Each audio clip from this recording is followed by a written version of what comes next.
और आंखें बंद करके बैठ जाएंगे।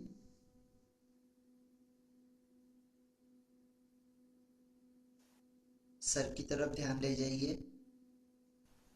अब शरीर का ऐसा ऐसा पार्ट जहाँ पर एक ही तरह से ध्यान देने की ज़रूरत है तो वहाँ हम एक ही तरह से देंगे। जैसे सर की तरफ ध्यान दीजिए। यहाँ पर क्या वाइब्रेशन हो रही है उसे महसूस करिए। अगर ना हो तो थोड़े समय रुक जाइए।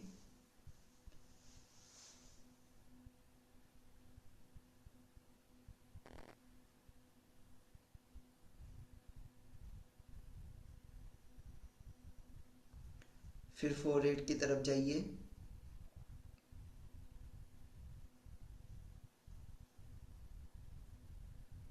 यहाँ पे जो वाइब्रेशन हो रही है उसे देखिए।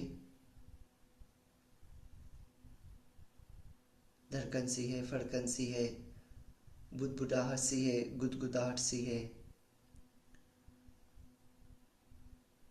सुन्न है। जो भी वाइब्रेशन हो रही है बस उसे देखिए। उसके प्रति ना ही राग, ना ही किसी प्रकार का दोष, ना ही खुशी, ना ही दुख। सिर्फ उसे देखिए। दोनों बाहों के ऊपर की तरफ देखिए।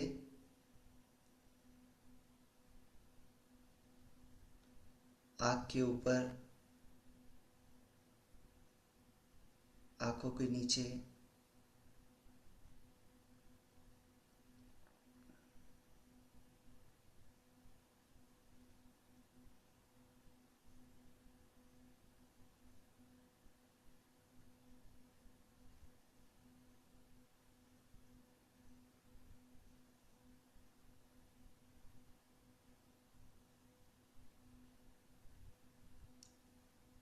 नाक के दोनों साइड।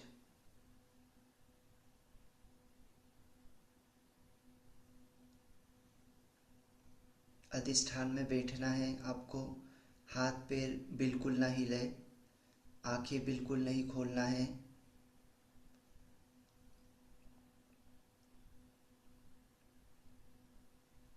होठों के ऊपर की साइड।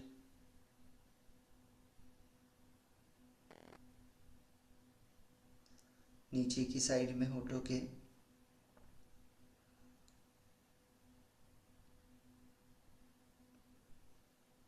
दोनों गालों की तरफ।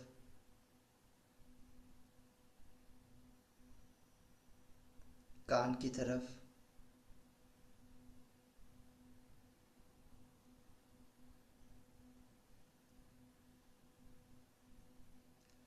कान के पीछे साइड।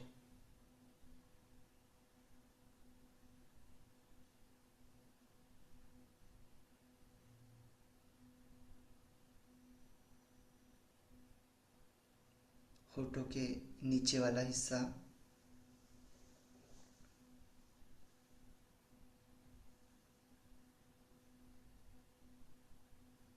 गले की तरफ।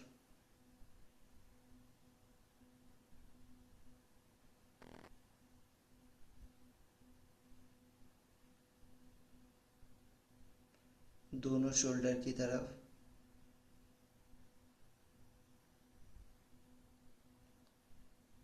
धीरे धीरे दोनों शोल्डर से नीचे।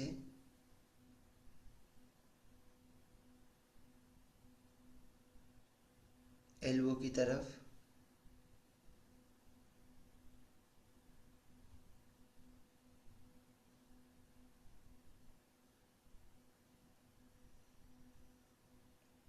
एल्बो से धीरे धीरे नीचे तरफ आते हुए, धीरे धीरे आगे बढ़ते हुए हाथों की हथेलियों की तरफ, अंदर की साइड।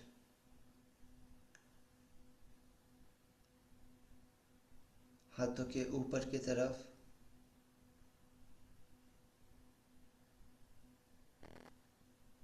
उंगलियों पर ध्यान दीजिए।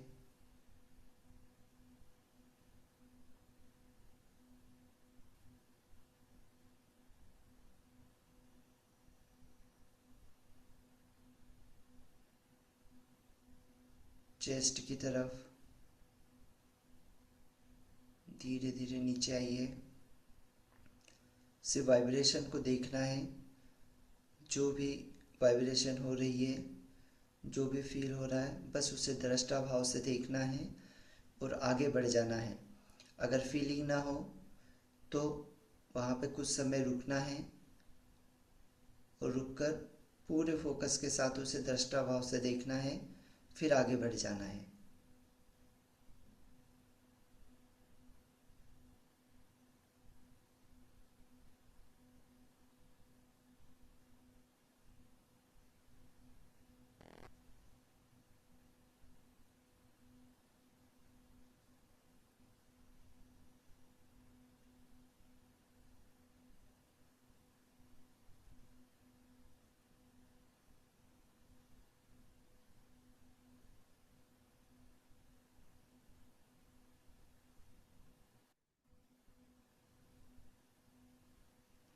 शरीर के हर एक भाग से, हर एक अंग से अपने ध्यान को गुजारना है।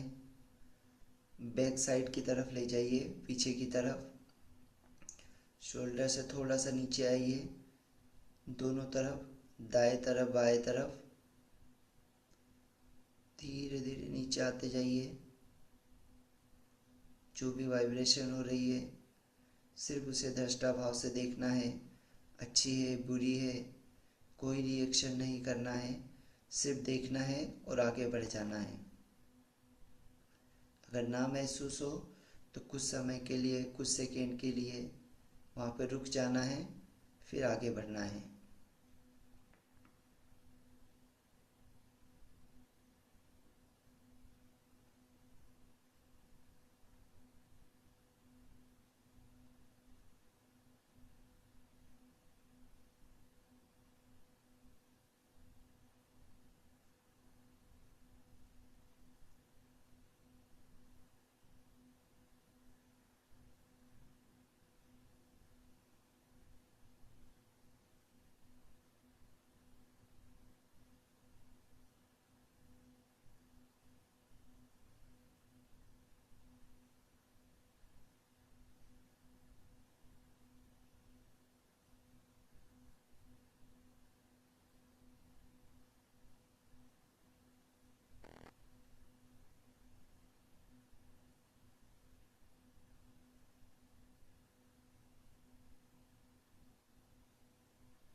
सर से लेकर पाँव तक, फिर पाँव से लेकर सर तक, हर एक भाग से एक साथ। अगर दो अंग है तो दोनों जगह से एक साथ ध्यान गुजारना है। जैसे दोनों पैरों के तलवों पर, उसके ऊपरी हिस्से में, दोनों पैरों की उंगलियों पर, धीरे धीरे ऊपर की तरफ आते हुए घुटनों पर, पिंडलियों पर, थाइस पर एक साथ ध्यान गुजारना है और बिल्कुल दृष्टा भाव से देखते जाना है।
हर एक अंग से, अंग प्रति अंग से अपने ध्यान को गुजारना है और धीरे धीरे, स्टेप बाय स्टेप, धीरे धीरे ऊपर की तरफ, फिर ऊपर से धीरे धीरे हर एक छोटे से छोटे अंग से ध्यान को गुजारते हुए नीचे की तरफ जाना है और वाइब्रेशन को फील करना है। जो भी वाइब्रेशन हो रही है उस वाइब्रेशन को सिर्फ दृष्टा भाव से देखना है। उसके प्रति ना ही किसी तरीके का राग, ना ही किसी प्रकार का दोष, सिर्फ देखना है और आगे बढ़ जाना है। बिल्कुल दृष्टा भाव से देखते जाएंगे, तटस्थ भाव से देखते जाएंगे।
गुजारते जाइए और वाइब्रेशन को फील करिए। जो भी हो रही है, झुंझुनाहट सी, खुजलाहट सी हो रही है, सुरसुराहट सी हो रही है, कंपन सी हो रही है, जो भी हो रहा है पूरी बॉडी में, हर एक अंग से, अंग प्रति अंग से ध्यान को गुजारिए और बिल्कुल दृष्टा भाव से देखना है। इसके प्रति ना ही कोई राग, ना ही कोई द्वेष, सिर्फ देखना है और जैसे ही महसूस हो जाए वाइब्रेशन, आगे बढ़ जाना है। अगर महसूस ना हो तो कुछ समय रुके और देखे, बिल्कुल दृष्टा भाव से, तटस्थ भाव से, एकाग्र मन से देखे और धीरे से आगे बढ़ जाए। जैसे ही महसूस हो जाए सर से लेकर पाँव तक, पाँव से लेकर सर तक लगातार अपने ध्यान को हर एक छोटे से छोटे अंग से गुजारते जाइए।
आओ। अंग प्रत्यंग से लगातार अपने ध्यान को गुजारते रहिए।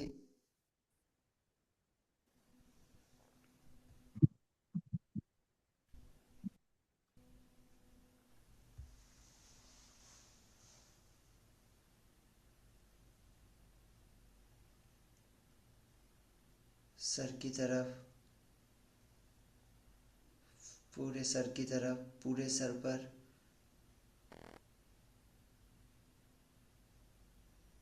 क्या वाइब्रेशन हो रही है, सिर्फ दृष्टा भाव से, तटस्थ भाव से एकाग्रचित्त होकर देखना है। फिर फोरहेड की तरफ, आँखों की तरफ, आँखों के निचले वाले हिस्से में, नाक की तरफ, नाक के निचले हिस्से में,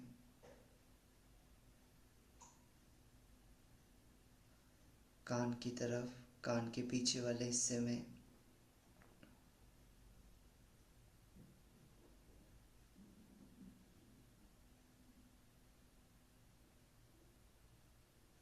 नाक के दोनों साइड, दोनों आँखों के नीचे,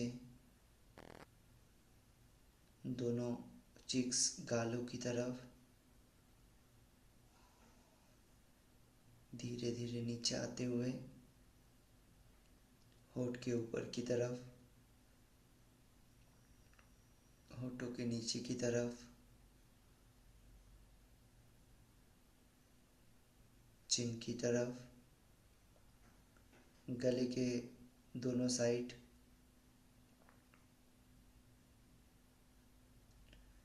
दोनों शोल्डर पर, शोल्डर से धीरे धीरे नीचे उतरते हुए, धीरे धीरे नीचे उतरना है। दोनों एल्बो, धीरे धीरे नीचे उतरना है।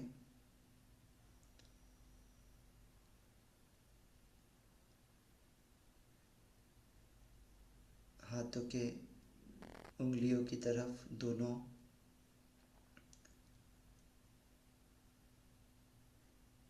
ऊपरी हिस्से में, हाथों के ऊपरी हिस्से में, अंदर की तरफ,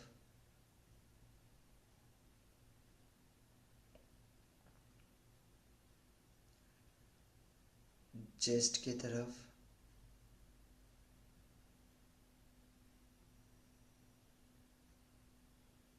पेट की तरफ, फिर बैक साइड में जाके शोल्डर से नीचे, दोनों side, right side, left side,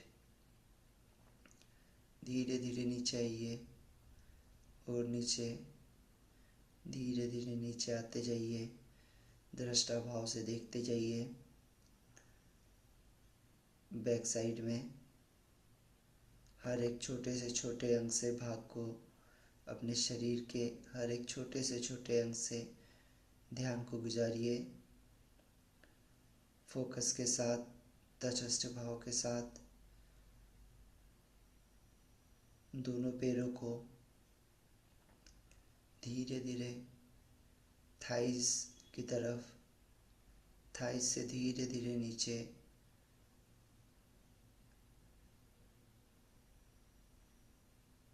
दोनों नीज की तरफ, नीज से धीरे धीरे नीचे आते हुए पिंडलियों में धीरे धीरे नीचे आते हुए पैर के ऊपरी हिस्से तरफ, पंजों के ऊपरी हिस्सों तरफ, नीचे सोल की तरफ। ऐसे अंग प्रत्यंग से अपने ध्यान को लगातार गुजारते रहिए। लगातार एकाग्र चित्त से देखते जाइए। वाइब्रेशन महसूस हो तो देखना है और आगे बढ़ जाना है।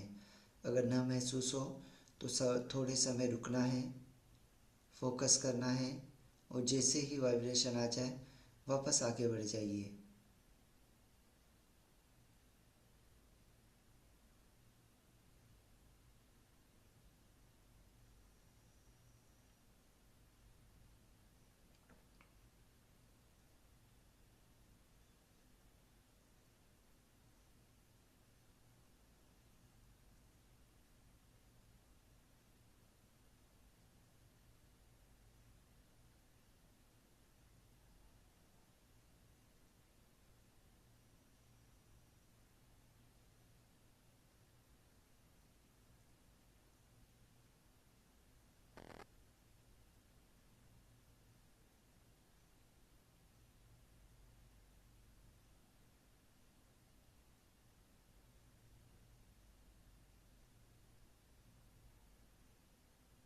धीरे धीरे ऊपर की तरफ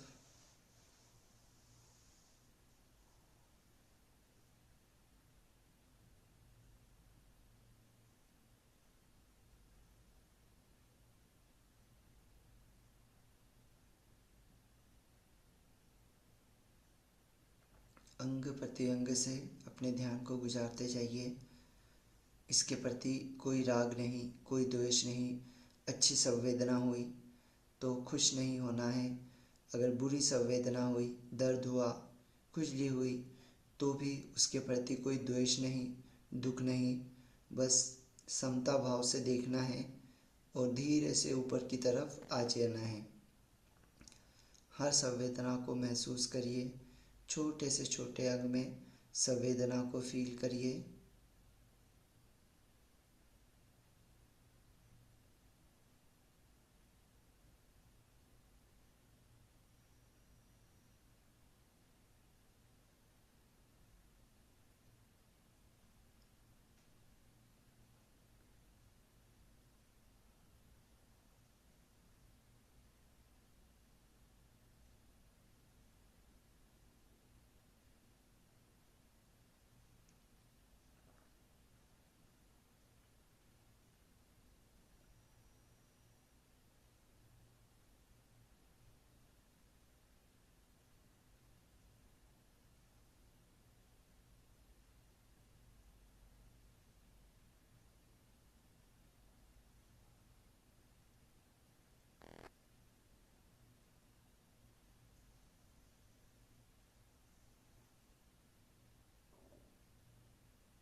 मन भटके तो वापस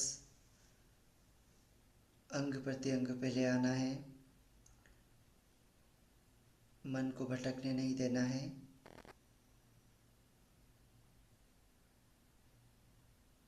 सोना बिल्कुल नहीं है, बिल्कुल कंठस्थ भाव से देखना है, सजग भाव से देखते जाना है।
हर एक अंग से अपने ध्यान को बिल्कुल एकाग्र चित्त से, सजग चित्त से देखना है।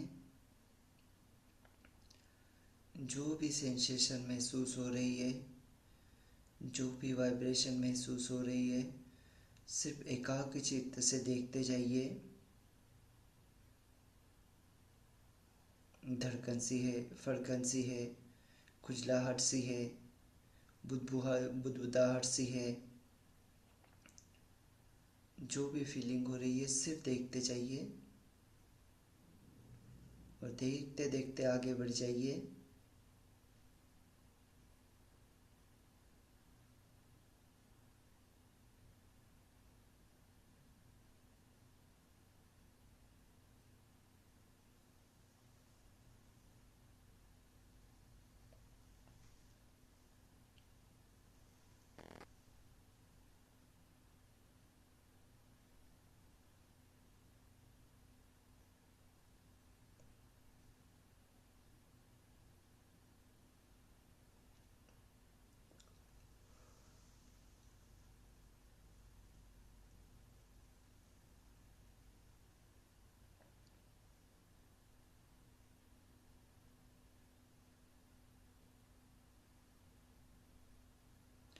एकाग्र चित्त से, सजग चित्त से सिर्फ देखते जाना है। छोटे से छोटे हिस्से से अपने ध्यान को गुजारना है और स्टेप बाय स्टेप गुजारना है। सर की तरफ, फोरहेड, दोनों आँखों की तरफ, आँखों के निचले हिस्से में, दोनों गालों की तरफ, एक साथ दो अंग से अपने ध्यान को गुजारिए। दोनों कानों की तरफ,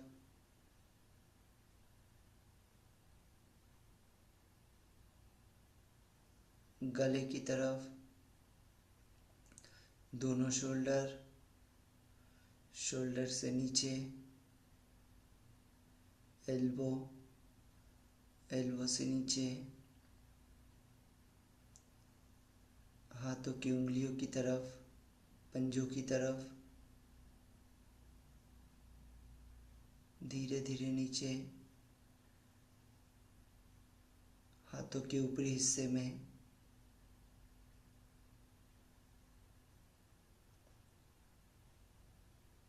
चेस्ट की तरफ, राइट लेफ्ट, धीरे धीरे नीचे और नीचे धीरे धीरे आते जाइए पेट की तरफ। धीरे से पेट के निचले वाले हिस्से, मूलाधार चक्र की तरफ और धीरे से नीचे आते जाइए। बैक साइड में चले जाइए, शोल्डर्स के पिछले साइड, धीरे धीरे पीठ की तरफ, दोनों लेफ्ट और राइट दोनों साइड एक साथ, स्पाइनल के दोनों साइड एक साथ देखिए। एकाग्र चित्त होकर, शांत चित्त से जो भी वाइब्रेशन हो रही है सिर्फ उसे देखते जाइए। अगर वाइब्रेशन ना महसूस हो, थोड़ा समय रुकिए, एकाग्र चित्त से फोकस के साथ उस जगह को देखिए और जैसे ही वाइब्रेशन महसूस हो जाए आगे बढ़ जाना है।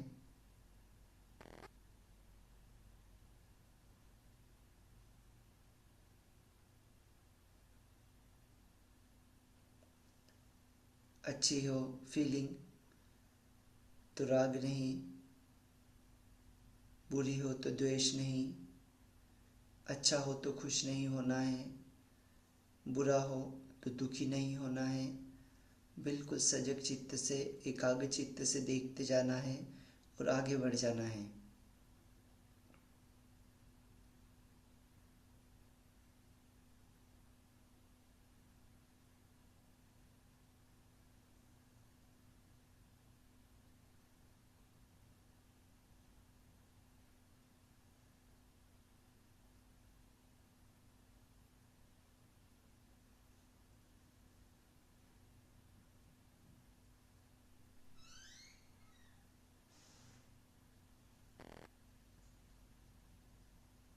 अंग प्रत्यंग से अपने ध्यान को गुजारिए।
पूरे फोकस के साथ शरीर के हर एक अंग से अपने ध्यान को गुजारिए और जो भी फीलिंग, जो भी वाइब्रेशन हो रही है, सिर्फ उसे एकाग्र चित्त से, शांत चित्त से देखना है।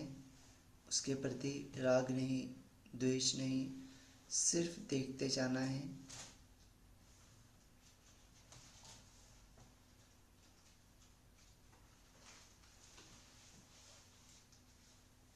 कोई ऐसा अंग है जहाँ पर वाइब्रेशन या फीलिंग महसूस ना हो, वहाँ पे थोड़े समय रुक जाइए और देखिए। दृष्टा भाव से देखते जाना है। उसके प्रति राग नहीं, द्वेष नहीं। अच्छा है तो खुश हो गए, बुरा है तो दुखी हो गए, ये नहीं करना है। बिल्कुल एकाग्र चित्त से देखते जाना है।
बिल्कुल एकाग्र चित्त से शरीर के छोटे से छोटे भाग से अपने ध्यान को गुजारिए और क्या वाइब्रेशन हो रही है, सिर्फ उसे दृष्टा भाव से देखिए।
अंग प्रत्यंग से अपने ध्यान को गुजारिए।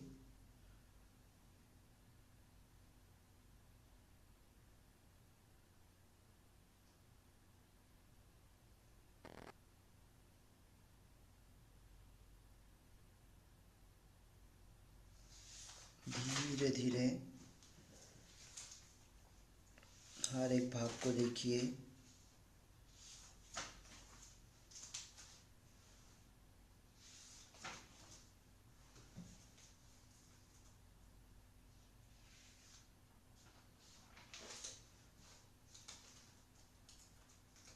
धीरे से आसपास के वातावरण से सजग हो जाइए।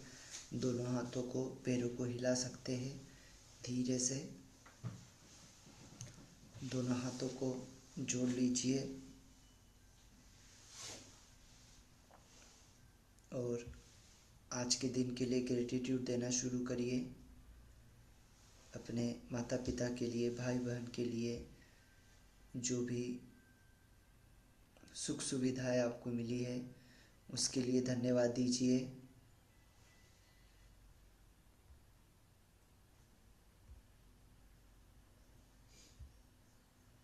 हर एक चीज़ के लिए धन्यवाद देते जाइए।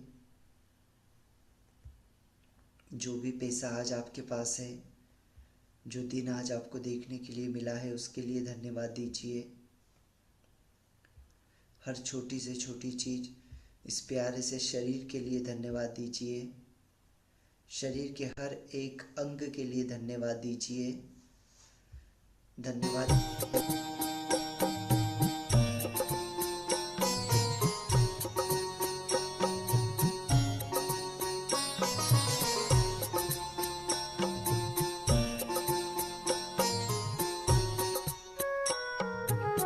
जन जन मंगल, जन जन मंगल, जन जन मंगल होए रे। तेरा मंगल मेरा मंगल, सबका मंगल होए रे। सबका मंगल होए रे। जन जन मंगल, जन जन मंगल, जन जन मंगल होए रे। तेरा मंगल मेरा मंगल, सबका मंगल होए रे। सबका मंगल होए रे। जन जन मंगल, जन जन मंगल, जन जन मंगल होए रे। तेरा मंगल मेरा मंगल, सबका मंगल होए रे। सबका मंगल होए रे।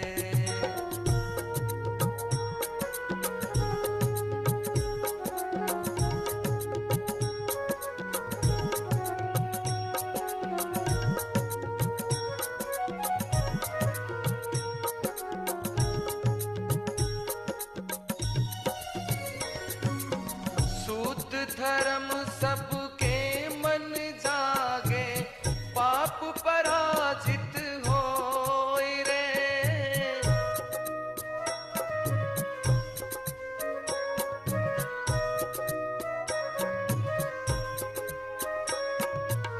सूत धर्म सबके मन जागे, पाप पराजित होए रे।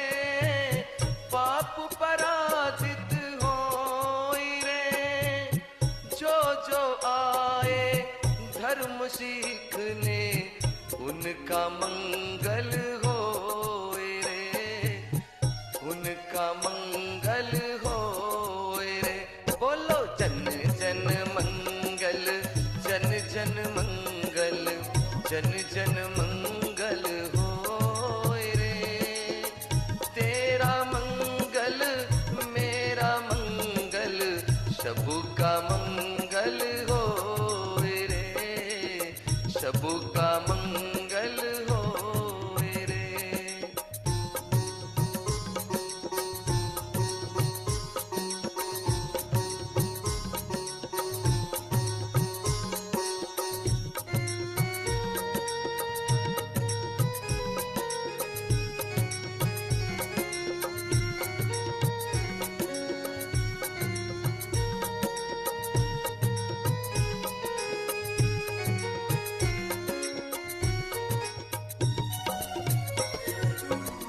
दसों दिशाओं के सब प्राणी मंगल लाभी होय रे।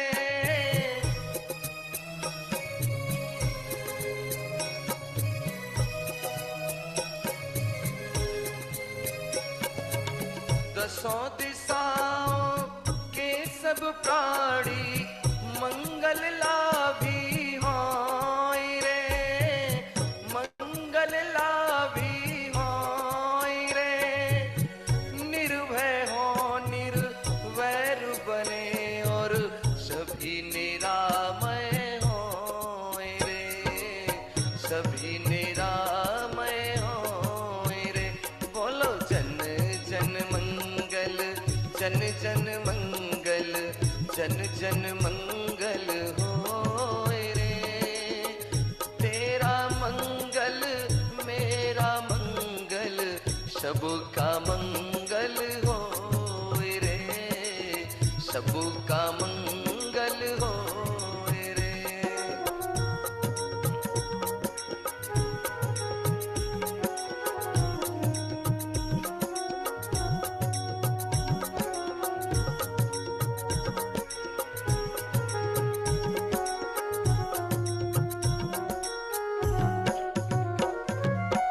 इस धरती के तर तृण तृण कण कण में धर्म समा जाए।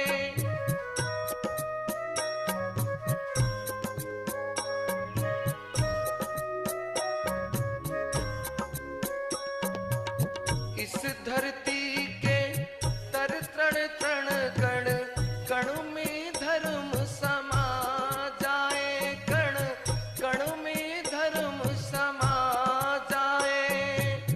जो भी आए धर्म भूमि पर उनका दुखड़ा मिट जाए, उनका दुखड़ा मिट जाए।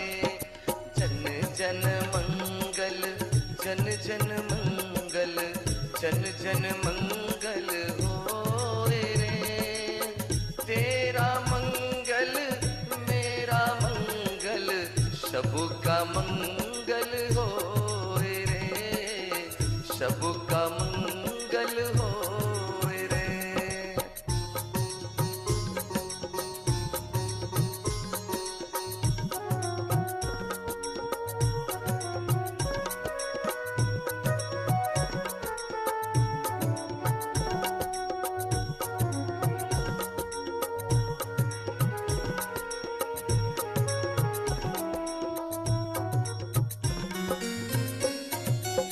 दृश्य और अदृश्य सभी जीवों का मंगल होय रे।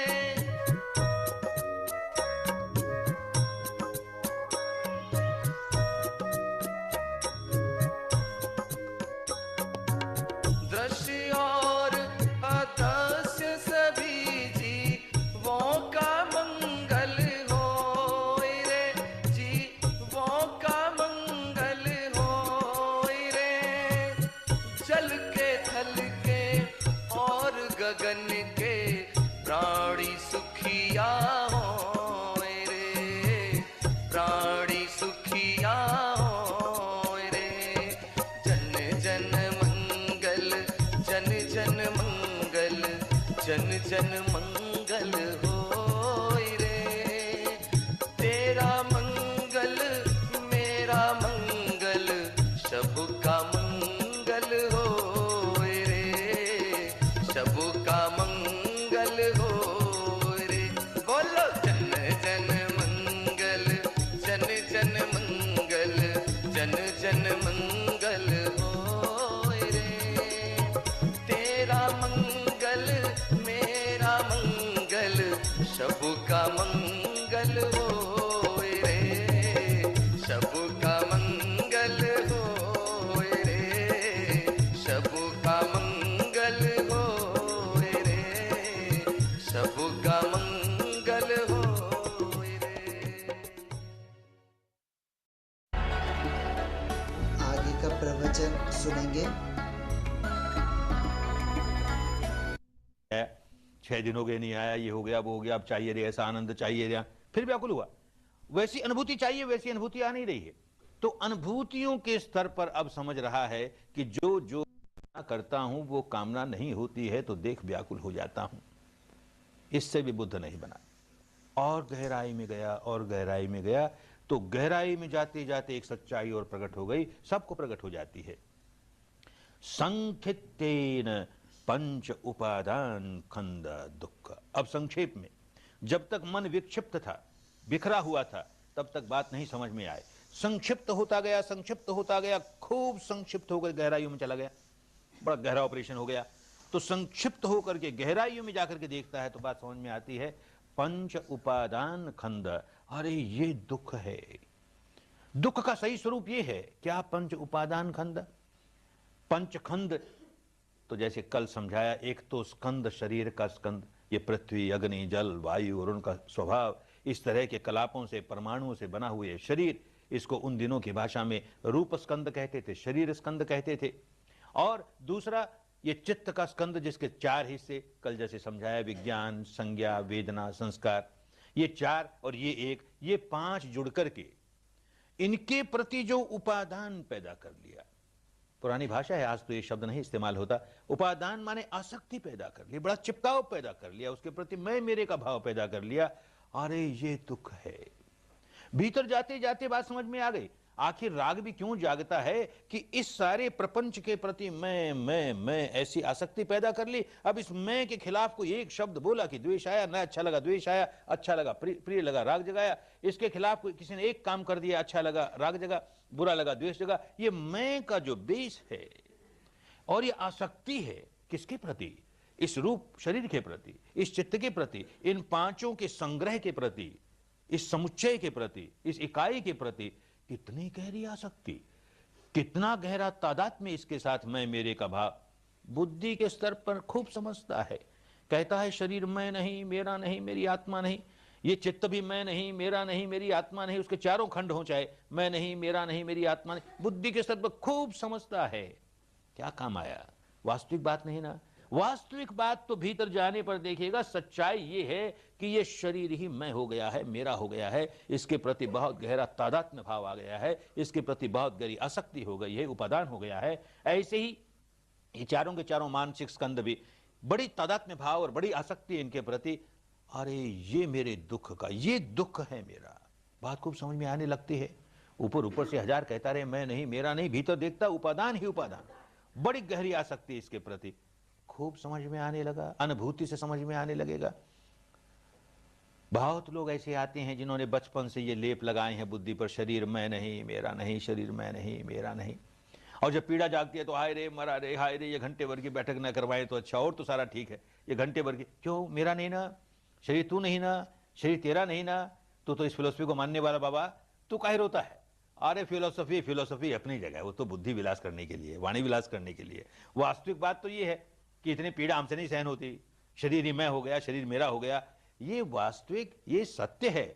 और इस सत्य को जब हम देखने लगें तो बात समझ में आएगी, शरीर के प्रति मैं मेरे का भाव बहुत गहराई से पकड़ा हुआ हमें, और फिर वही नहीं, उसके प्रति गहरी आसक्ति हमारी उपादान है, इस मारे हम व्याकुल होते हैं। ये बात खूब समझ में आने लगे। ये जो उपादान है, ये जो चिपकाव है, आसक्ति है, वो 4 तरह की प्रमुख आसक्तियां हैं। खूब समझ में आएगा जैसे जैसे आगे बढ़ोगे। 4 तरह की प्रमुख आसक्तियां हैं, 4 तरह के प्रमुख उपादान है, जिनकी वजह से हम व्याकुल होते ही रहते हैं, ओके रहते हैं। एक उपादान, एक आसक्ति तृष्णा के प्रति। अब तृष्णा ही अपने आप में दुख है, दुख समुदय कहा, तृष्णा को दुख समुदय कहा, माने दुख के साथ उदय हुआ। तृष्णा जागी तो मानो दुख ही जागा, कोई फर्क नहीं है। तृष्णा जागी कहो या दुख जागा कहो, एक ही बात है, तृष्णा जागी तो दुख जागा ही। क्यों? तृष्णा क्या है? जो कुछ है उससे तृप्ति नहीं है, संतुष्टि नहीं है, तो जो नहीं है वो चाहता है, और रहना उसमें है कि जो कुछ है, जो नहीं है सो तो नहीं है, अब उसके लिए व्याकुल होता है, और रहना उसमें है जो कि है, तो अतृप्त है, असंतुष्ट है। तृष्णा जागी इसका मतलब ही अतृप्त है, असंतुष्ट है, तो व्याकुल है। तृष्णा जागी व्याकुलता जागी, तृष्णा जागी व्याकुलता जागी। तो तृष्णा ही हमको व्याकुल बनाने के लिए बहुत है। और इसी तृष्णा के प्रति आसक्ति हो जाए, चिपकाव हो जाए, बार बार तृष्णा तो जागनी ही चाहिए, तृष्णा तो जागनी ही चाहिए, ऐसा अंतर मन में स्वभाव बन गया हमारा, तो हमारे दुख का क्या ठिकाना। ये बात गहराई से जाने से खूब समझ में आएगी कि तृष्णा के प्रति हमने कैसे आसक्ति पैदा कर ली। व्याकुल भी होती हैं फिर भी आसक्ति पैदा कर ली।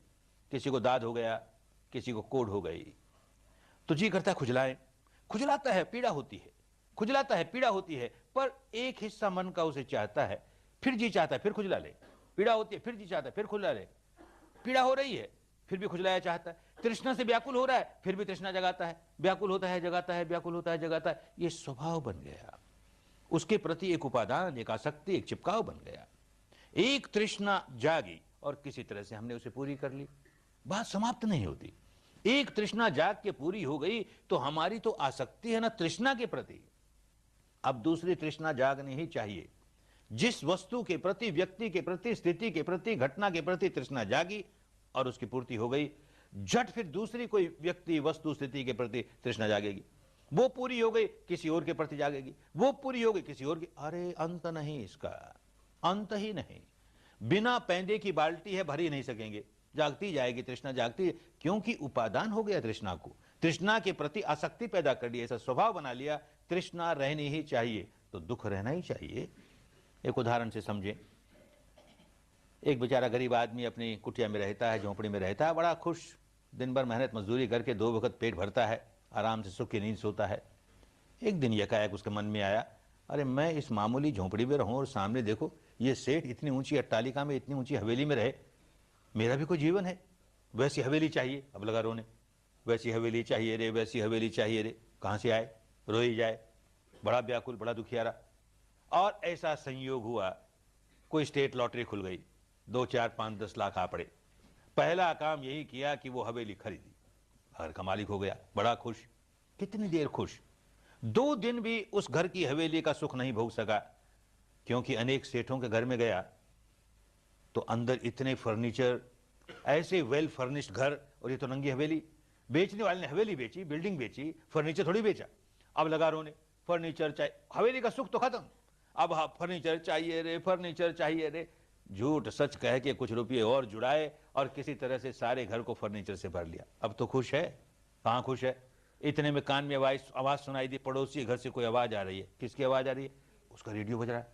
अरे रेडियो बज रहा है, हमारे घर में रेडियो ही नहीं, तो हाई रे रेडियो चाहिए रे, रेडियो। अच्छा बाबा खरीद लाया, रेडियो भी खरीद लाया। पड़ोसी के घर में गया तो देखता रेडियो नहीं, अरे इसके पास तो कोई जैपनीज डेक है बहुत बढ़िया, उसमें ये इंस्ट्रूमेंट, वो इंस्ट्रूमेंट, ये अटैचमेंट। अपने पास वो कहाँ, ये मामूली रेडियो। अब वो डेक चाहिए रे। अच्छा बाबा डेक आ गया, तो टीवी चाहिए रे, तो फिर ब्लैक एंड व्हाइट नहीं कलर चाहिए रे, तो फिर वो वीडियो चाहिए रे, तो वॉशिंग मशीन चाहिए रे, रेफ्रिजरेटर चाहिए रे, एयर कंडीशन। सारे घर को कबाड़ खाने की तरह भर लिया, म्यूजियम की तरह भर लिया, कहीं सांस लेने को जगह नहीं। फिर भी तो चैन नहीं पड़ी ना। रोज अपनी ऑफिस जाता, जैसे पहले जाता था वैसे बस में बैठ के जाता है, तो ख्याल आया मैं इतना धनी आदमी, ऐसा मकान, ऐसे फर्नीचर, ऐसे सारे साज सरंजाम, और बस में जाऊं, बड़ी शर्म की बात। तो कार चाहिए रे, कार चाहिए रे, रोता है कार चाहिए रे। अच्छा बाबा कार भी आ गई, खूब नई नई चमचमाती कार आई। 2 दिन भी नहीं बैठ पाया, उस कार की सीट में 100 बिच्छू निकल आए, डंक मारने लगे। क्या बिच्छू निकल आए? कार में बैठा हुआ खिड़की के बाहर देखता है उसका मित्र कहीं विदेश से फॉरेन की गाड़ी ले आया। अरे फॉरेन की गाड़ी ले आया, वो ये देखो कौन सी गाड़ी ले आया, अरे ये रोल्स रॉयस ले आया, ये देखो मर्सिडीज बेंज ले आया, और मैं इस हिंदुस्तानी टिन पॉट में, ये छकड़ा गाड़ी, ये भी कोई गाड़ी है। अब वो फॉरेन की गाड़ी चाहिए रे, फॉरेन की गाड़ी चाहिए रे।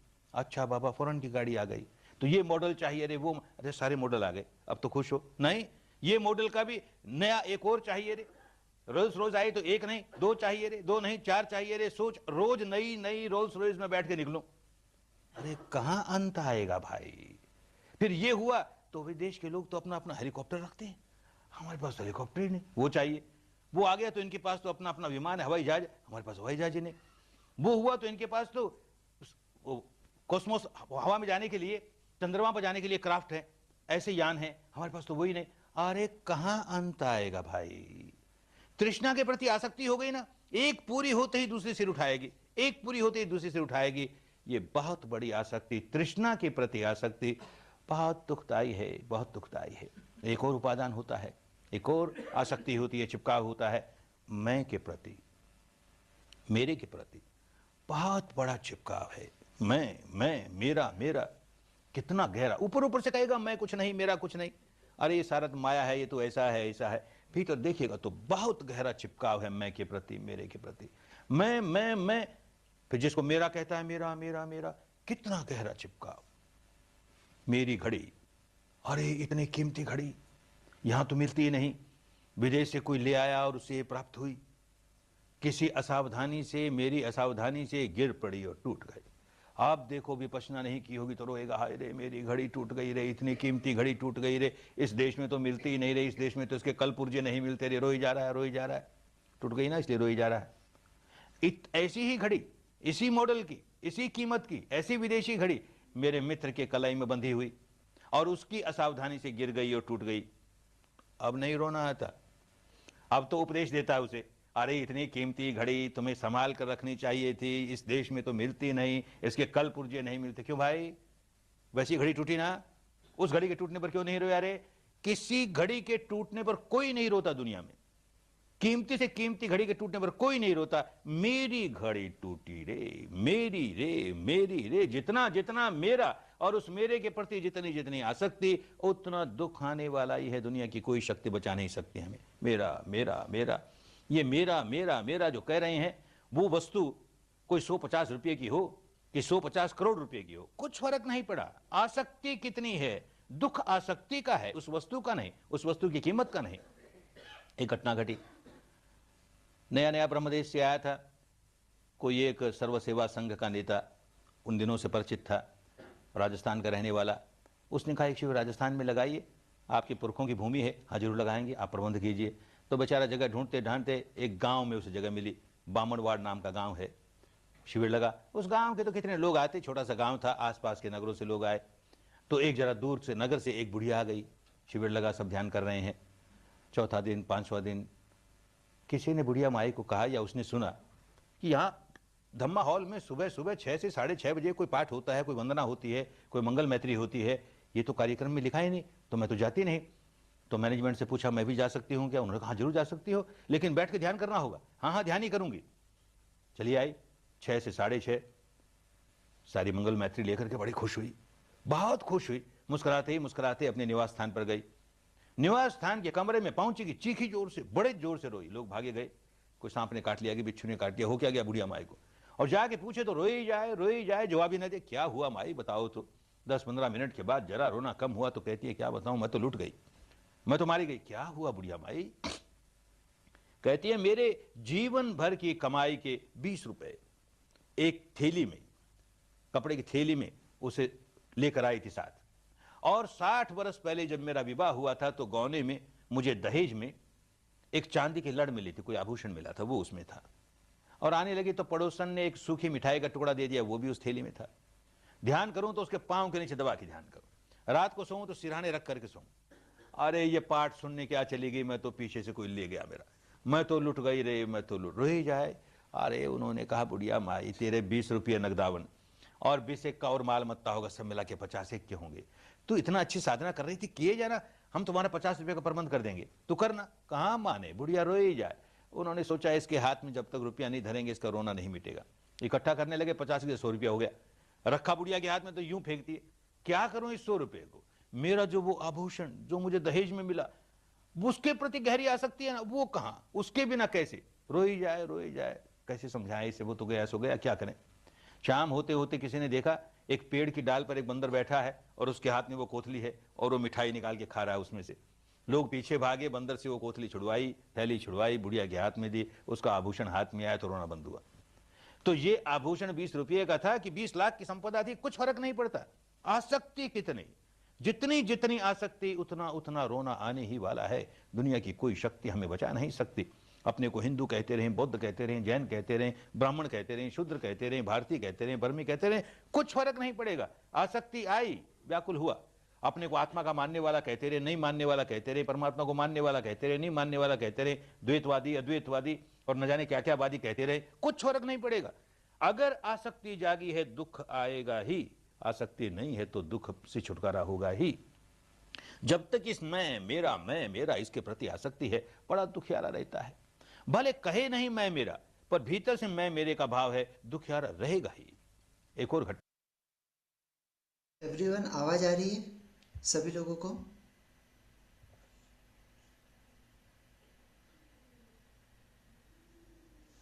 वॉइस क्लियर है?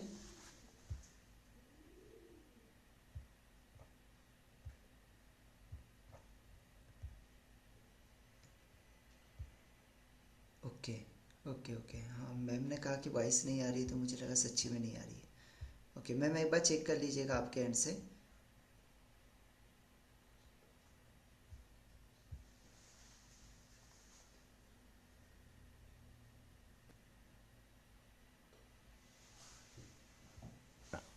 उन्हीं दिनों की एक किसी और गांव में, उत्तर प्रदेश के एक गांव में शिविर लगा। थोड़े से लोग आए।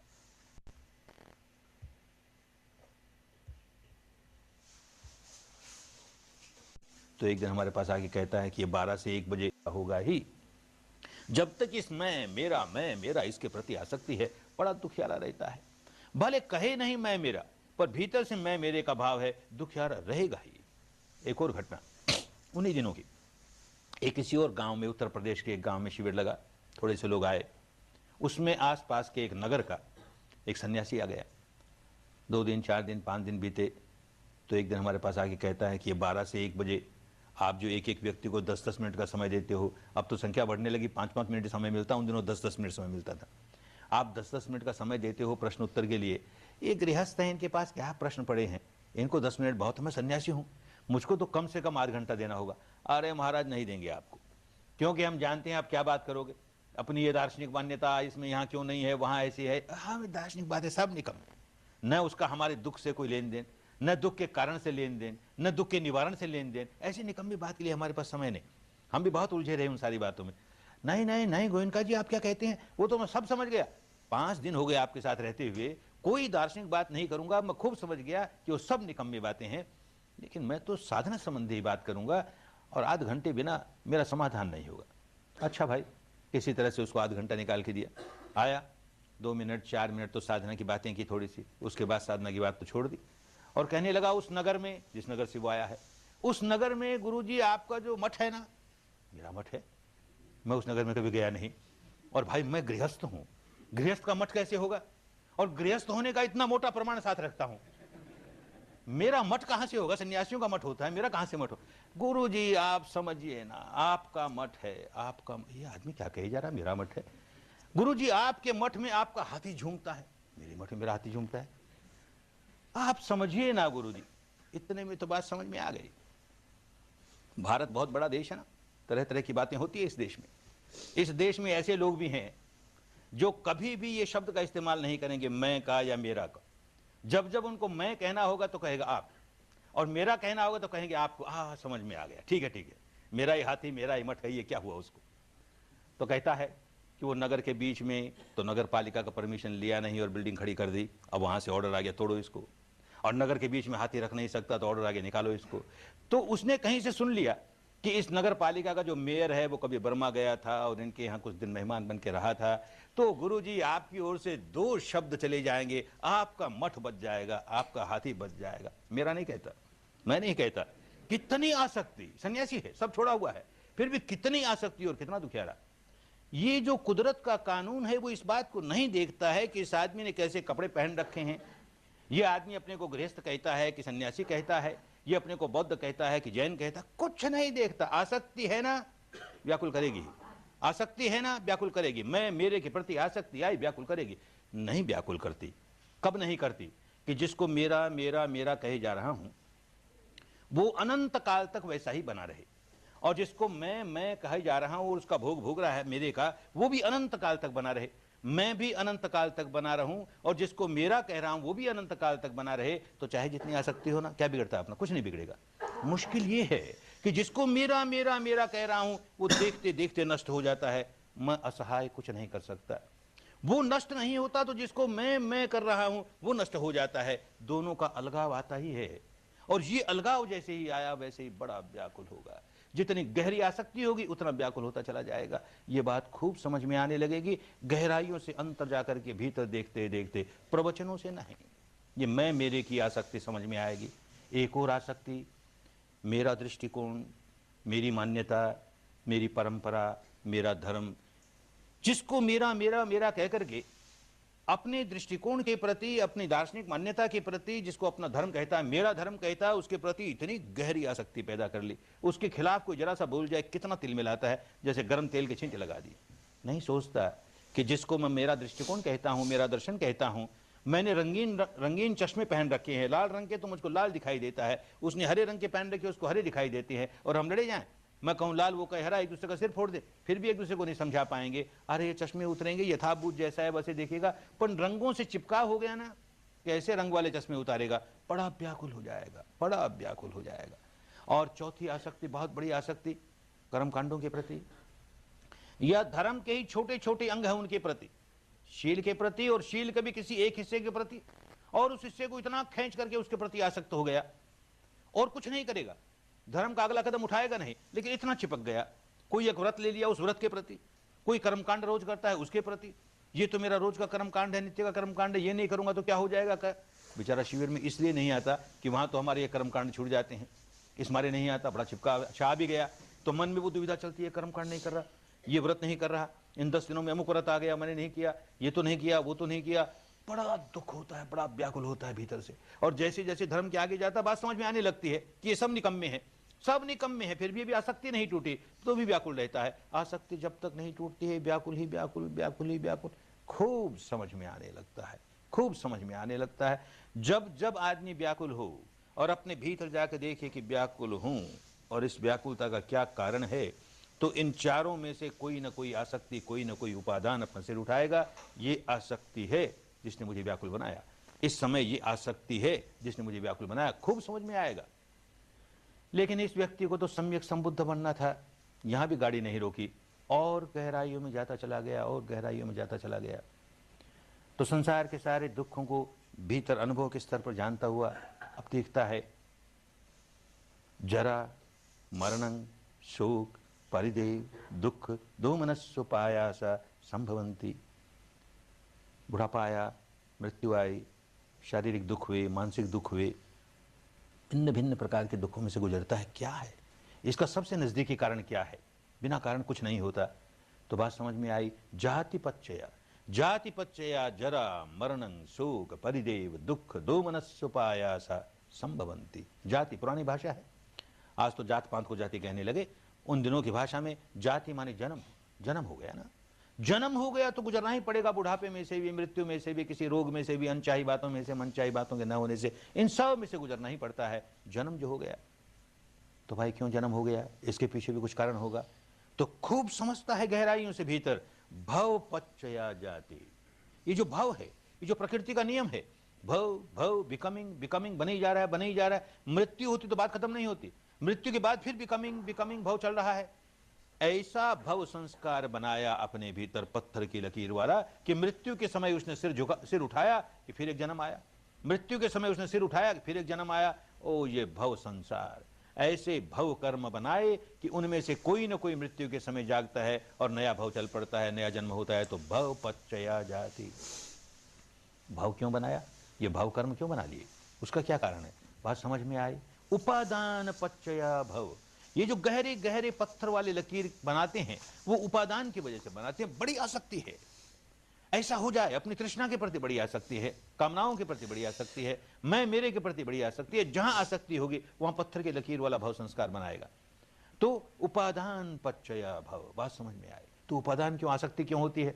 तो तणहा पच्चया उपादान, ये जो तृष्णा है, पहले बात तो ऐसी शुरू होती है, कुछ अच्छा लगा तो चाहने लगा, बुरा लगा नहीं चाहने लगा, और वो राग में पलटा, वो द्वेष में पलटा, और बढ़ते बढ़ते बढ़ते तृष्णा में दोनों आ गए, राग भी आ गया, द्वेष भी आ गया, और बढ़ते बढ़ते उपादान हो गया। तो तणहा पच्चया, तृष्णा जागी तो वो उपादान बन गई, आसक्ति बन गई।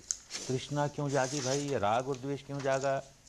तो बात समझ में आई, बुद्धि विलास नहीं कर रहा है ना, अनुभूति से जान रहा है। अनुभूति से नहीं जानेगा, कोरा बुद्धि विलास करेगा तो बुद्ध नहीं बन सकता। ज्ञानी भले बन जाए, बहुत बुद्धिमान भले बन जाए, बुद्धि नहीं आई, प्रज्ञा नहीं आई। प्रज्ञा तो प्रत्यक्ष ज्ञान होता है, अनुभूति वाला होता है, तो उसको प्रज्ञा कहते हैं, वो आना चाहिए। तो क्या देखता है, वेदना पच्चया तन्हा, अरे वेदना जागती है, शरीर पर कोई वेदना जागती है, दुखद जागती है तो उसको दूर करने की तृष्णा पैदा हुई, सुखद जागती है तो उसको रोके रखने की तृष्णा पैदा हुई, शरीर पर संवेदना जागती है तब तृष्णा जागती है।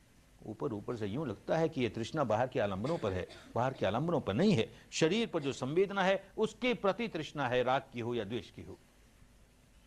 तो ये वेदना क्यों जागी, अनुभव कर रहा है ना, क्यों जागी, तो देखता है फस पच्चया वेदना, स्पर्श हुआ कि वेदना जागी, स्पर्श हुआ कि वेदना जागी। किससे स्पर्श हुआ, किसका स्पर्श हुआ, ये जो हमारी 6 इंद्रियां हैं, आंख है, नाक है, कान है, जीभ है, त्वचा है और मन है, और इन 6 के अपने अपने विषय हैं, रूप है, रस है, गंध है इत्यादि।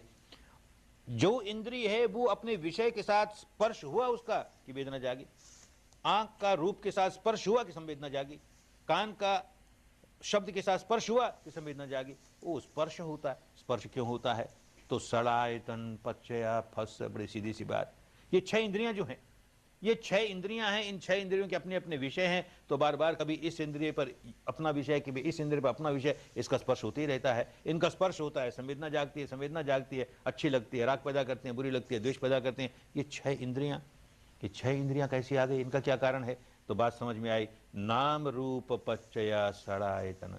जैसे ही नाम और रूप की जीवन धारा शुरू हुई, जन्म के बाद जो जीवन धारा शुरू हुई हमारी, उन दिनों रूप कहते थे इस शरीर को, रूपपति रूपं, प्रतिक्षण नष्ट हो रहा है, ये परमाणुओं का पुंज जो प्रतिक्षण नष्ट हो रहा है उसको रूप कहते थे। और नाम नमन करोति इति नाम, ये हमारी चित्त है, जो चित्त है वो रूप के सहारे ही, उसके सहारे सारे सारे सारे चलता है, इसलिए उसको नाम कहा। तो ये जो 4 खंड नाम के हैं और ये रूप है, ये दोनों साथ मिलकर के जीवन धारा चली, तो जीवन धारा चली तो 6 इंद्रियों के साथ चली। तो ये नाम रूप कैसे हो गए साथ, तो कहा विज्ञान पच्चया नाम रूपं। बात समझ में आई, एक जीवन समाप्त हुआ और चित्त का वो हिस्सा जिसे विज्ञान कहते हैं यहां समाप्त हुआ कि तुरंत किसी दूसरे शरीर के साथ जा जुड़ेगा, यहां समाप्त हुआ कि वहां जुड़ा।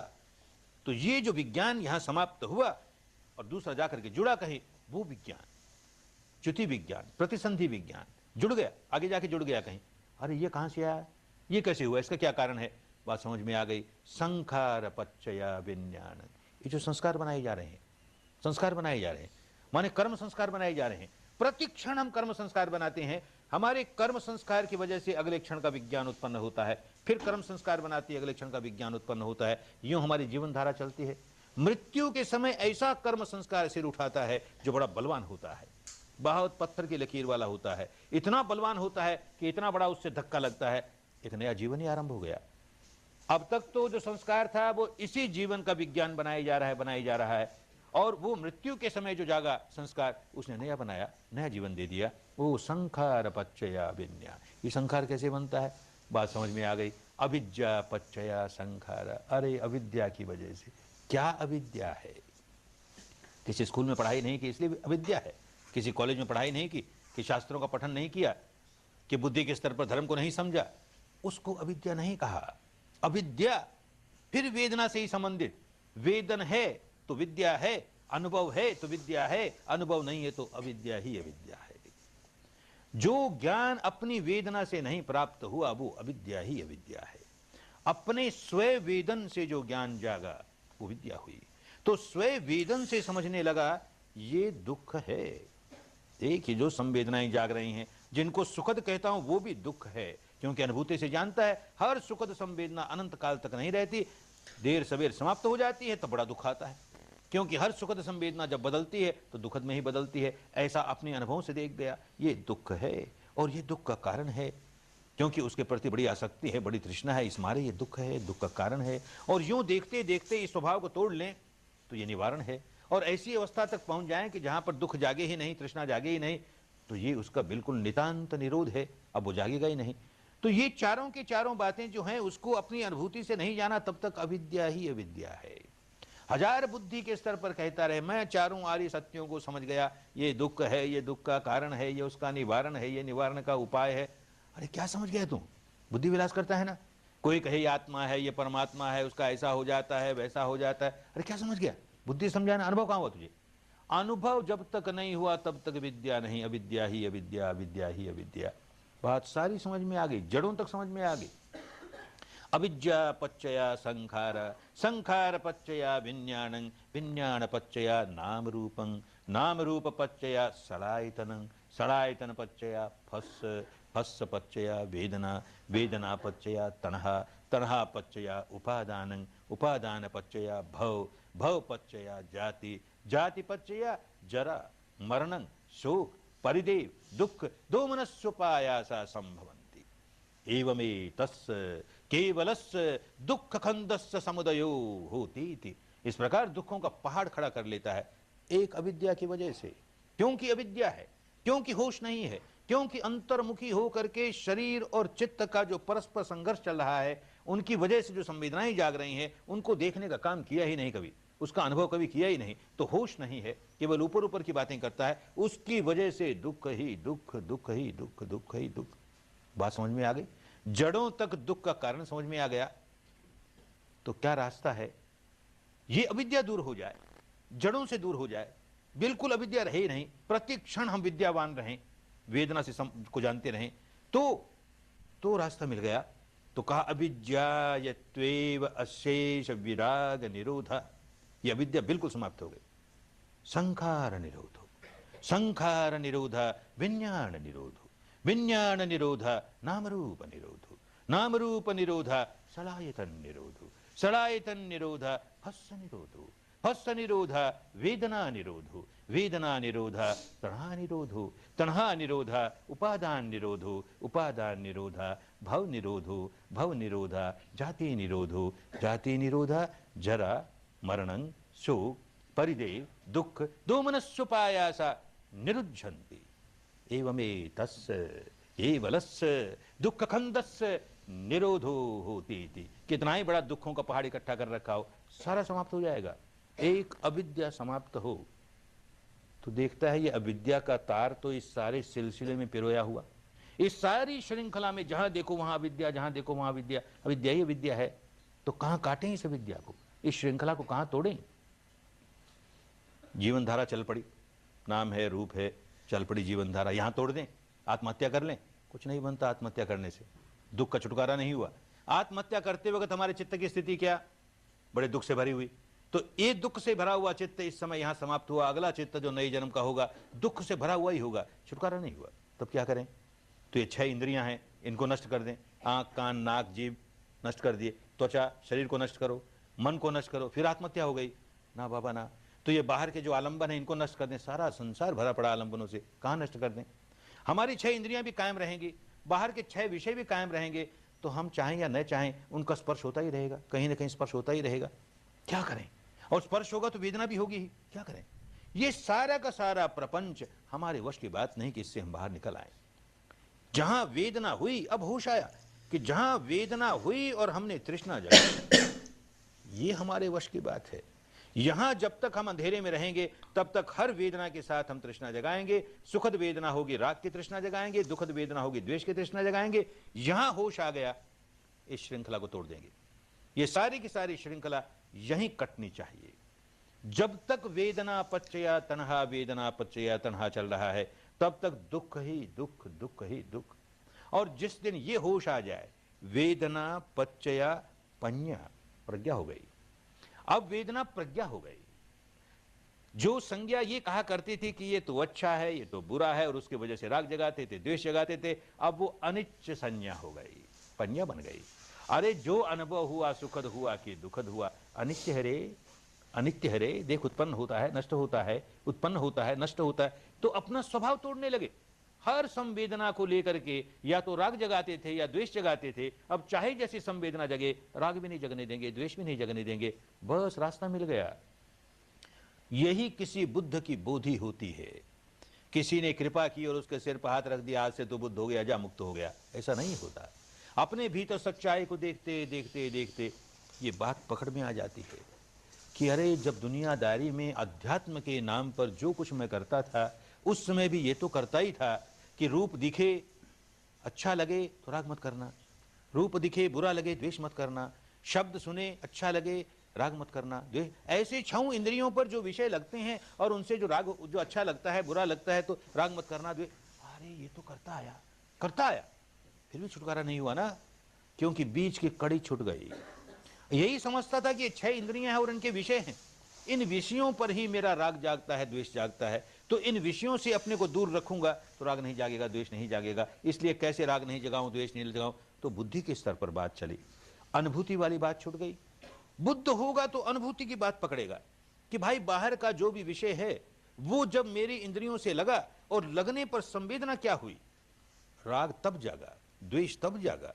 अरे ये लिंक बीच वाली कड़ी छूट गई ना, ये कड़ी जब तक नहीं पकड़ में आया छुटकारा कैसे होगा? अब समझ में आ गया, ये बिंदु है जिससे एक ओर हमारे दुख का रोड चलता है, दूसरी ओर हमारे दुख विमुक्ति का रोड चलता है। ऐसा जंक्शन है ये, जिसमें 2 लाइनें जाती हैं।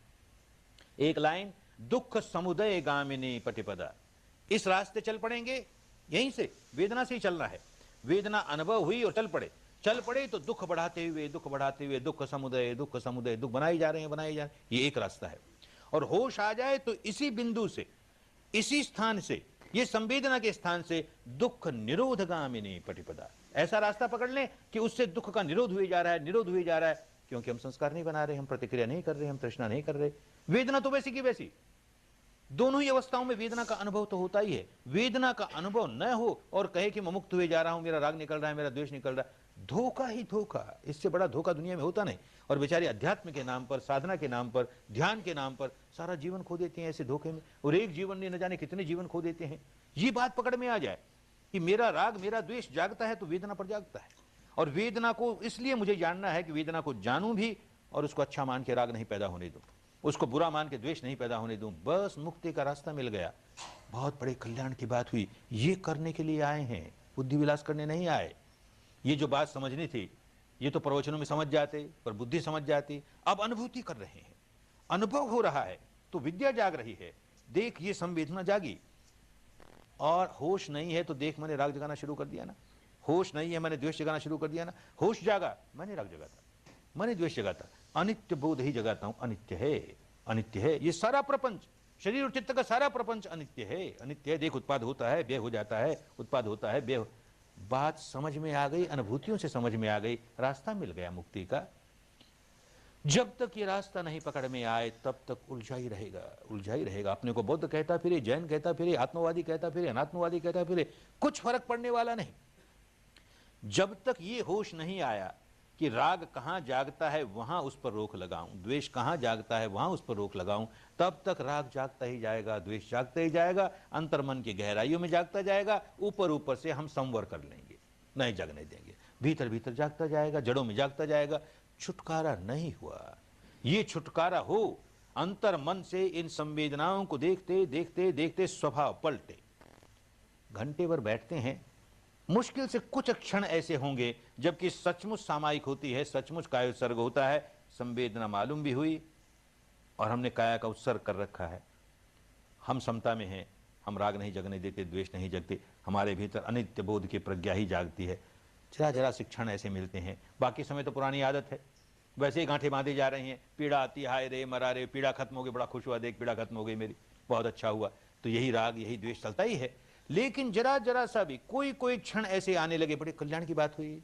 ये कोई क्षण धीरे धीरे बढ़ेंगे, कुछ सेकंड हो जाएंगे, कुछ मिनट हो जाएंगे, ऐसा होते होते आगे बढ़ते चले जाएंगे। अनेक जन्मों का स्वभाव है ना, समय लगता है, रास्ता मिलना कठिन, तरीका मिलना कठिन, और मिल जाए तो उस पर काम करना कठिन। तरीका मिल गया है, उस पर काम करना है, खूब आगे बढ़ते चले जाओगे, खूब आगे बढ़ते चले जाओगे।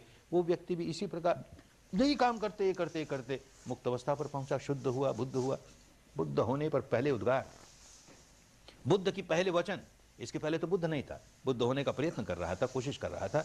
बुद्ध हुआ तो पहली वाणी जो निकली बड़े कल्याण की वाणी, साधकों के लिए बहुत प्रेरणा देने वाली। वह तो जो व्यक्ति बुद्ध हो जाएगा, अरहंत हो जाएगा, उसकी सारी वाणी कल्याणकारी, लेकिन ये पहली वाणी, क्या पहली वाणी निकली? कहता है, अनेक जाति संसारं संधावे संयने विसंग गहकार कंगवे संतु दुख जाति पुन पुन गहकारक दिठोसी पुनगे अंगन कासी सब्बाते फासुक भग्ग गह कूटंग बेसंखितं विसंखार गतं चेतं तणहानं खयमज्जगा।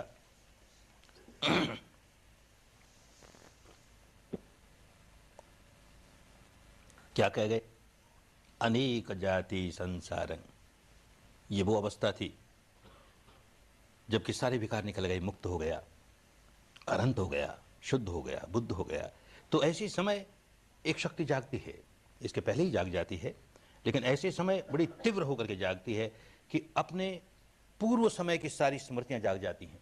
ऐसा व्यक्ति सर्वज्ञ हो जाता है, त्रिकालज्ञ हो जाता है, भूतकाल की सारी बातें जान लेगा, वर्तमान की जान लेगा, भविष्य की जान लेगा। तो पुब्बे निवासानुसति, पूर्व जन्म में क्या हुआ उसका देखता है। सामान्य व्यक्ति को भी ये ज्ञान जागता है, ये जागती है मैंने कोई किसी तरह की साधना करने से, तो 1 जन्म की, 10 जन्म की, 100 जन्म की, 1000 जन्म की, इस अवस्था पर पहुंचे हुए को अनंत जन्मों की, गिनती नहीं इतने जन्मों की, तो कहता अनेक जाति, गिनती नहीं, अनेक जाति संसार। इस संसार में कैसा संसरण करता रहा, अनेक जन्मों में बार बार जन्म लेता रहा, जन्म लेता रहा, संधा विसंग अनिविसंग, संधावन करते रहा, दौड़ लगाते रहा। जब जब कोई आदमी, कोई व्यक्ति, कोई प्राणी जन्मता है, दौड़ लगाता है। किस बात की दौड़ लगाता है? मृत्यु की ओर भागे जा रहा है, उसे फुर्सत नहीं, 1 मिनट, 1 क्षण नहीं रुक सकता, भागता ही है, भागता ही है, रुकने का फुर्सत नहीं, कुछ प्राप्त नहीं हुआ, भागे जा रहा है, भागे जा रहा है। तो संधा विसंग, इतने जन्मों में संधावन ही किया, भागता गया मृत्यु की ओर। क्या हुआ? क्यों भागता गया? अनेक जाति संसारंग संधा विसंग निविसंग, बिना रुके हुए गह कारकंग वेसंतु। ये घर बनाने वाला कौन है? अनेक जन्मों में सुनता आया, जैसे आज भी हम सुनते हैं कि मरने के बाद नया जन्म होता है, तो कोई ऐसा संसार को बनाने वाला है जो मरने के बाद हमारे लिए घर तैयार रखता है, एक शरीर तैयार रखता है। इस शरीर से छुटकारा मिला, उस शरीर, नया शरीर मिल गया, उससे छुटकारा मिला, नया शरीर मिल गया। ऐसे घर बनाने वाला, हमारा शरीर बनाने वाला कौन है? तो गह कारकंग वेसंतु, उस घर बनाने वाले की खोज में हुआ क्या?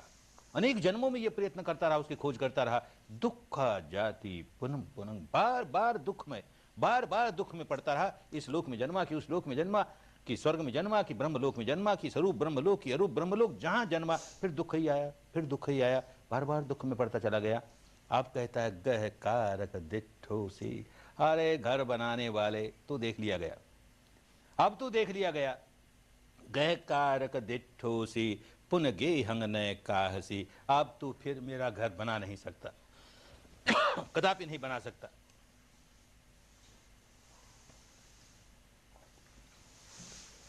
कौन घर बनाने वाला है?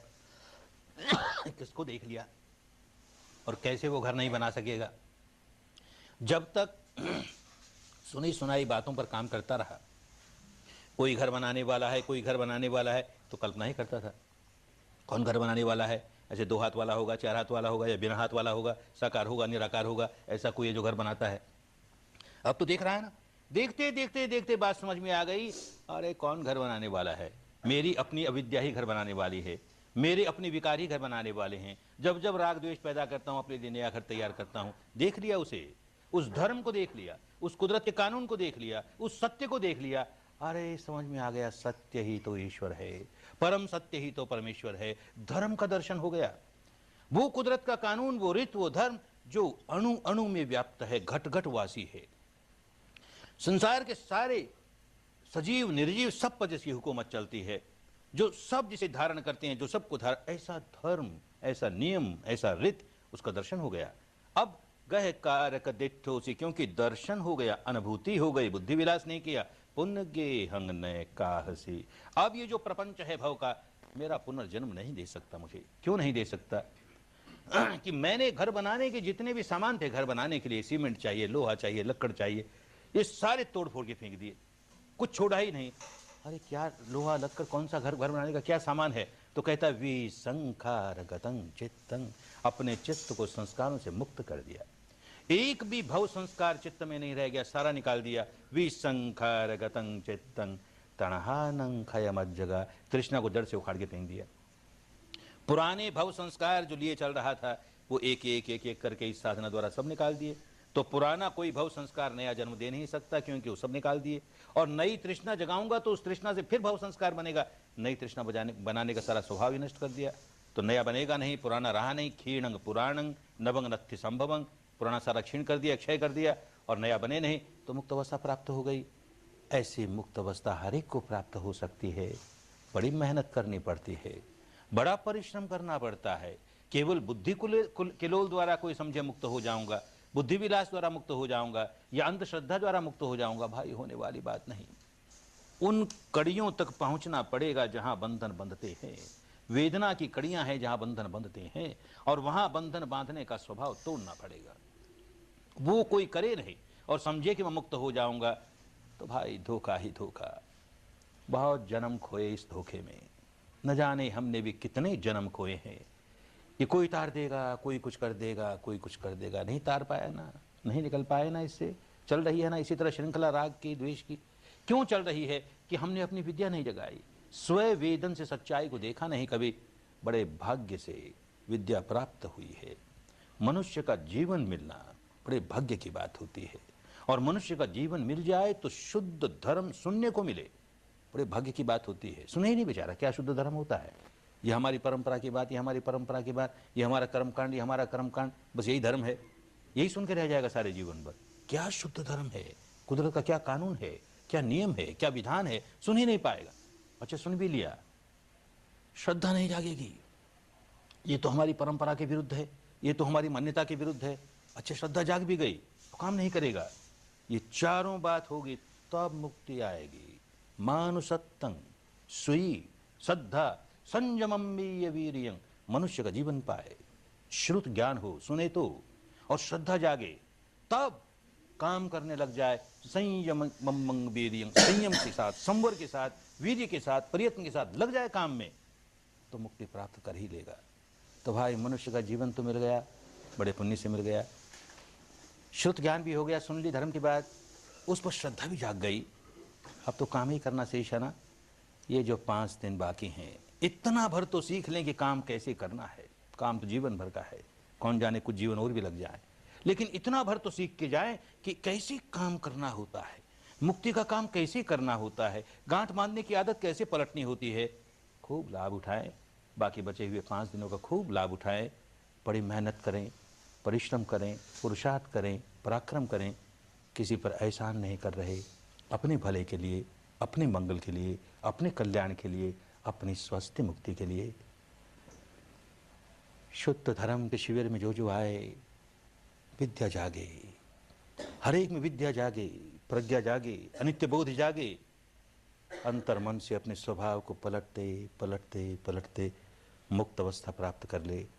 सबका मंगल हो, सबका कल्याण हो, सबकी स्वस्थ मुक्ति हो, सबकी स्वस्थ मुक्ति हो। भवत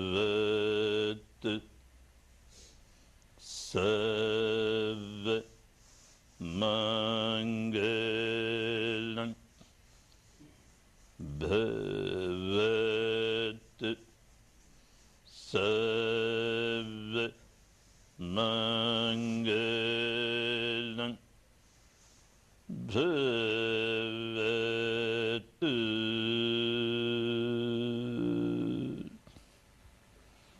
सर्व मंगलं।